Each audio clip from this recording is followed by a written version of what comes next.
Perfect tense.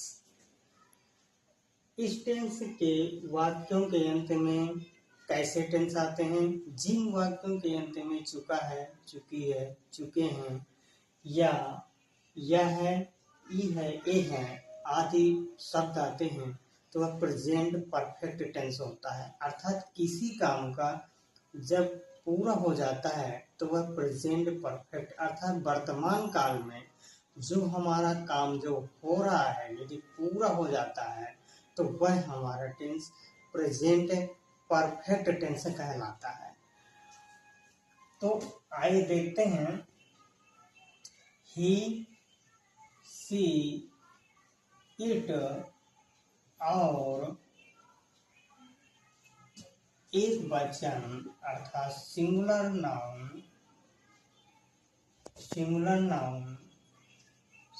Noun में आपका किसी का नेम आएगा, इसके साथ क्या लगेगा? हैज लगेगा और आई, यू, वी, दे और प्लूरल नाउन के साथ क्या लगेगा? हैव लगेगा। और जो वर्ब होगी, मेन वर्ब जो होगी, मेन वर्ब की थर्ड फॉर्म आएगी। मेन वर्ब की क्या आएगी? थर्ड फॉर्म आएगी। इसका स्ट्रक्चर क्या होगा? स्ट्रक्चर ऐसा होगा इसका, पहले आप सब्जेक्ट लिखोगे, फिर अकॉर्डिंग टू मेन वर्ब में हेल्पिंग वर्ब, ये होते हैं हेल्पिंग वर्ब, तो अकॉर्डिंग टू यानी सब्जेक्ट के अनुसार हैज या हैव लगाएंगे। फिर इसके बाद वर्ब की जो मेन वर्ब की जो फॉर्म होगी, वर्ब की कैसी होगी? थर्ड फॉर्म होगी, प्लस ऑब्जेक्ट आएगा, प्लस अदर वर्ड आएगा। तो इसमें से जैसे वह खाना खा चुका है, खाना खा चुका है कैसे बनेगा? इसमें सब्जेक्ट क्या है?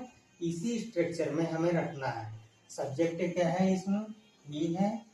ही के बाद क्या लगेगा? क्योंकि यहाँ पर हमने लिखा है कि ही, सी, इट और एक वचन नाउन के साथ हैज लगेगा, तो ही के साथ क्या लगेगा? हैज हो जाएगा। अब हैज के बाद वर्ब की थर्ड फॉर्म लगेगी, तो ईट की थर्ड फॉर्म क्या होती है? ईटन। तो इस प्रकार से ही हैज ईटन द फूड, यह हमारा वाक्य कंप्लीट हो जाएगा। एक दूसरा एग्जाम्पल देखते हैं, जैसे शीला बाजार जा चुकी है, शीला बाजार जा चुकी है, क्या होगा इसका? सब्जेक्ट क्या है हमारा? शीला हैज, क्योंकि ये शीला जो है किसी का नाम है, तो किसी का जब नाम आता है तो उसके साथ हम हैज हेल्पिंग वर्ब का प्रयोग करते हैं। तो शीला हैज, जाना इसमें जो मुख्य क्रिया है जो लास्ट में होती है उसको मेन वर्ब बोलते हैं। तो शीला हैज गॉन आएगा, गो की थर्ड फॉर्म गॉन होती है, और गो के बाद यदि कोई स्थान का नाम दिया गया है तो गो के बाद टू लगाएंगे, यानी गॉन टू द मार्केट। ये हमारा हुआ। एक थर्ड एग्जांपल देखते हैं, जैसे मैं अपना काम कर लिया है,